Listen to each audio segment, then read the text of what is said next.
welcome again to COVID Questions. We're grateful today to have Jonathan Badger.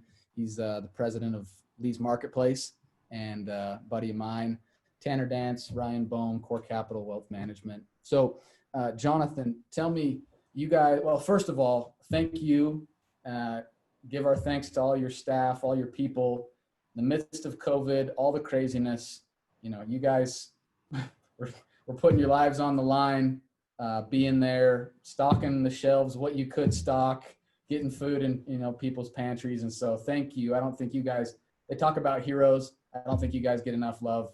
So thank you for the sacrifices you guys made for us. But I guess give us some insight into what the last few months has been like in the grocery space. And you guys are on the front lines. What was the most challenging part of all this? Thanks, Ryan. It has been challenging. There's a lot of different issues that we keep dealing with and we continue to deal with. But probably the most challenging thing when it first started out in March was how do we protect our team?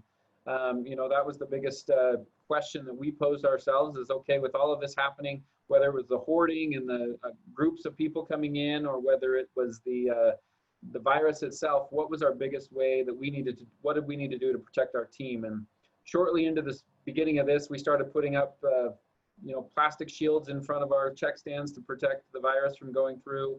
Obviously, mask wearing became an essential part of what we were doing. At first, we started with gloves, but then we ended up reading some things and going through, understanding that wasn't as important for some of us. Just proximity.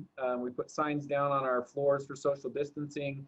We changed our hours drastically at first, and then really fun thing we did is we started, obviously when this came out that it was affecting more the 65 and over population, is we created really quickly, something we'd never done before, an online or a phone line, I should say, call so that we could have the vulnerable population call in and we could have everything ready for them. They drove up, we threw it in their trunk. We did that really quickly within about 2 days of being able to do this. A lot of our competitors went ahead and did hours in the morning, but we thought, let's not bring them into the store at all. Let's not give them that opportunity. So we were able to do a phone line real quick. We set it up here in the office. We had several people on the phones. Overnight, it went up really quickly up to over 100 orders a day and on the phone. And it was an interesting time, to say the least. Keeping fear down in the stores, I think, was the biggest issue we had as well, letting people know it's safe to come to work and increasing our cleaning. We were already the cleanest grocery store, I believe, that you could go into, but we increased that threefold. So doing all that fun stuff. Have you seen, we all went in there and saw that there was, shelves that were empty and you could only take a couple items and things, but has it been a big increase in the business or has it been a decrease because you didn't have supply? What has that been like? Overall, business has been increased. I think it's good to be in the food industry when everyone wants food, which is positive.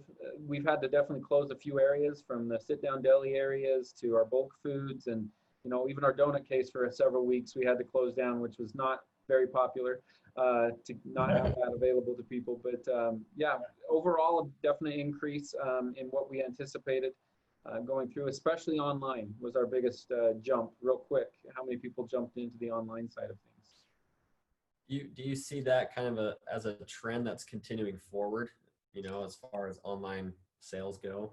Yeah, we were going over some statistics the other day, actually, from Nielsen and things, and it looks like 38% of people ordered their first food order over the last 3 months. And we do continue to see that increase. Not obviously, it jumped up really fast and then spiked and came down a little bit, but the trend is way higher than where we started before COVID-19. And so they're saying that online grew basically 2 to 3 years in 3 months. So we're continuing to see that's the push it needed to really take hold. So we do continue to see that. Well, my wife's a big fan. She doesn't want to take all the kids into the store anyway, so Yep. she's all about ordering the groceries online. Yep. It's a good way to do it. With like supply chains, I know we've heard stuff about meat shortages and things like that. What have you guys seen as it pertains to having shortages of toilet paper and how's that been? Let me address the meat one first, as that's been a big issue. Essentially, when COVID-19 started hitting these plants and Trump demanded they stay open, it still slowed everything down. Demand went up. Typically right in the summer area between Memorial Day and Labor Day, you have a high demand for meat anyway, grilling meats and steaks and things like that. And so the price usually goes up, but this was not what we anticipated. It went up way faster and way higher than we thought. We weren't able to get a few things. Obviously, some of the plants closing down quickly. We tried to stay as much in, getting as much variety as we possibly could out of there. The meat plants look like it's coming back. Prices are going down a little bit more than where they were. They're still going to be a little high, but there's going to be supply now for sure. There was a giant E. coli recall on meat just a few days ago, and that didn't have anything to do with us, thank goodness. But that's still going to cause some panic and some challenges with supply there. Other supplies, toilet paper. We look at right now in what we're looking at is shortages probably till 2021 in bleach, cleaning supplies, toilet paper, some frozen vegetables, some lines of rice, things like that. They're going to probably not be fully back in stock until mid 2021. Which is a little scary. We're going to have food. We're going to have plenty of it. May not be your favorite variety, but a lot of manufacturers went to just making the top sellers and stopping all the other varieties that are out there. The big shortage right now is aluminum. So Pepsi and Coke have both shortened all of their varieties down to the 5 essentials or 6 essentials that are out there: Diet Coke, Pepsi, Diet Pepsi, things like that are Mountain Dew, I think. Those are going to be continuing, but a lot of the other ones are going away. We get a weekly list right now of all the pop flavors that aren't going to be around anymore. Wow. Huh. So those shortages we'll continue to watch and see. Toilet paper will be back in stock fully probably beginning of 2021, but we've gone all over the country finding the right amount of toilet paper and the right kinds of toilet paper to get into the stores. Interesting. Yeah, I'm sure people have plenty of toilet paper. Seems like they bought way too many rolls right out of the gates. We thought that too, but we can't keep it on the shelf still. Really? They're still buying. Yeah. As soon as we get it in, it's gone pretty quick. Oh man. So on that, kind of the frenzied hoarding behavior that we saw, people, lining up for hours to get into Costco, and what would you suggest that people do over the next while? Let's assume that COVID's going to come back in the fall and they might shut us down again and this, that, and the other. What's a responsible way for people to prepare so that we don't have another frenzied run on the stores type of thing? Yeah, I think we still have limits on a lot of products, and I think that's just it. You've got to limit yourself. You've got to buy what you need. I have a family of 7, and I definitely need more than 1 gallon of milk, but I think that you need to buy what you need, but not take it all. Leave some for everybody that's there.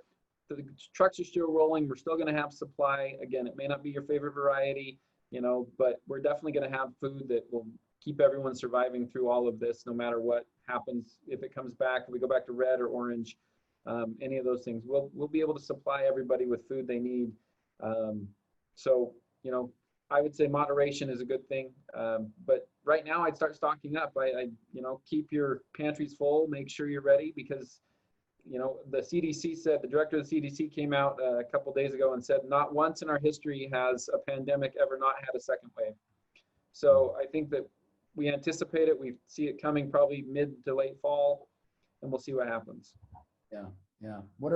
What's maybe something that's a silver lining of all of this is as stressful as it's been and difficult and changes and everything that's going on? What's maybe something that you say, hey, this is actually, when we get past this is a positive that maybe is a change we'll always incorporate? Well, I think we mentioned the online thing, and that's definitely something that, we grew online really, really quickly. We used to have 2 or 3 people in our store that were working on picking orders, and we were in the business. We were the first ones in Utah actually to offer it, but it jumped very quickly. We hired 20 people in every store to be pulling orders, and that'll continue, as we talked about a little bit. I think the other thing that we see probably down the road is the cleaning. All of those things that will continue to happen in the stores.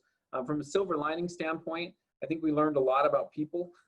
I think we learned a lot about our own team, putting in the right policies in place and making sure that everyone's protected that way.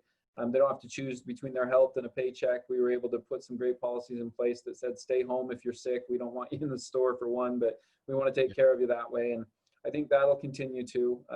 I think that right now there was a statistic just actually went through a few meetings and stuff. And one of the statistics is 54% of people feel like the grocery store is the safest place to be in terms of their shopping habits. And so I think that silver lining is a local grocery store is going to be safer than a big mass retailer or box store that you're going into. And so, you know, perception is definitely going to be helped there as well from that silver lining. Yeah, yeah. Well, we really appreciate your insight. Grateful, you know, for you to take a little bit of time. Maybe just to finish up, last question. What's the most important lesson that you or your company or maybe the industry's learned? I think there's probably 2 or 3 I've thought about through this. And probably the first one is communication is the most important thing. And you know that in business, but when you get faced with something that you have to be communicating, I started a daily update to our team the first part of this, and how grateful they were to understand what's going on, why we're making these changes, what the policies are. We started talking about masks about 3 weeks before they were mandatory. And, you know, that was helpful for our team. A lot of other teams in our industry are like, why am I wearing a mask? I don't know if that's right or not. And it was easier for our team to say, hey, we know what's coming. We know it's here. So I think communication is a big part. The other thing I think we learned is you can get something out in terms of policy, in terms of procedure or process, and not be 100% done with it. You know, get it out there, get it started, let people work with it, and then tweak it and move it as we need to through that.